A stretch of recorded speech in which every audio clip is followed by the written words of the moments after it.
We have traced the oral tradition behind the Gospels to the written Gospels, and have seen that they are reliable as eyewitness testimony to the person and work of Jesus. But what if the copies of those written Gospels were corrupted and the original text was lost in translation?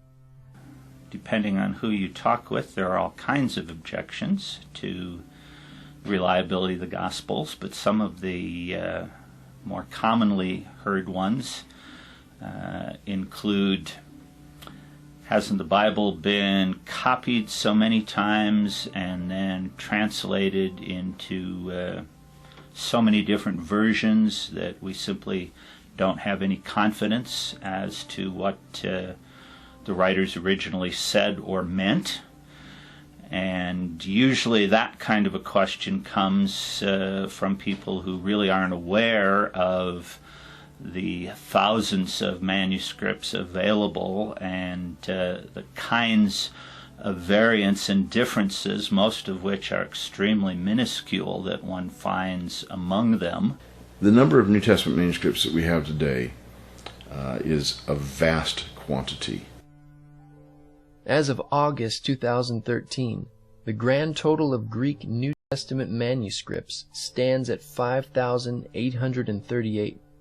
This is more than 1,000 times the manuscript data for the New Testament than for the average Greco-Roman author.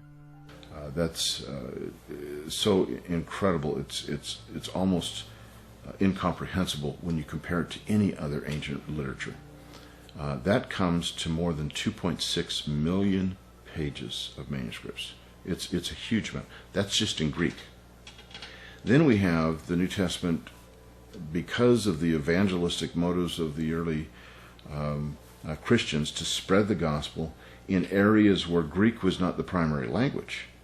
The New Testament got translated into Latin, into Syriac, into Coptic, into Georgian, Gothic, Armenian, Ethiopic. We have thousands of copies in those languages. We don't know the exact number. They have not yet been tabulated. In Latin alone, we have more than 10,000 copies of the New Testament, handwritten copies of the New Testament, that started to get translated in the 2nd century when the gospel spread west. In Syriac, hundreds, perhaps even a couple thousand. Same with Coptic. Our best guess on these versions, our best conservative guess on these versions, is that we have at least 15,000 handwritten copies. The very best classical author in terms of existing manuscript copies is Homer.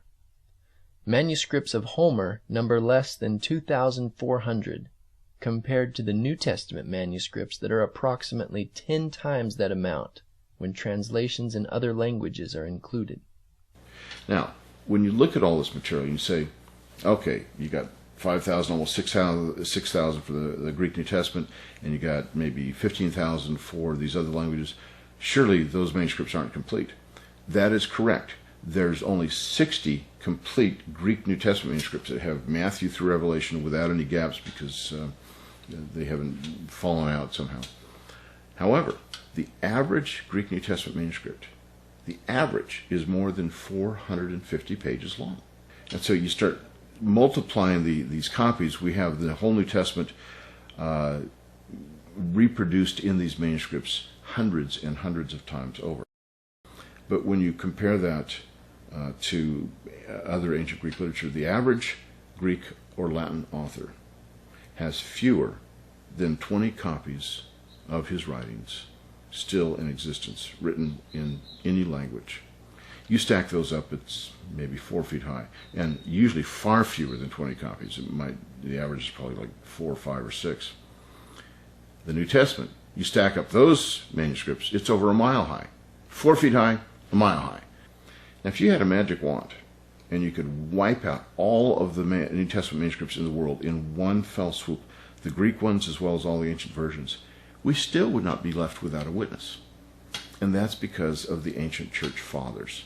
These patristic writers wrote commentaries, they wrote homilies, theological treatises, all sorts of things, and these folks did not have the gift of brevity.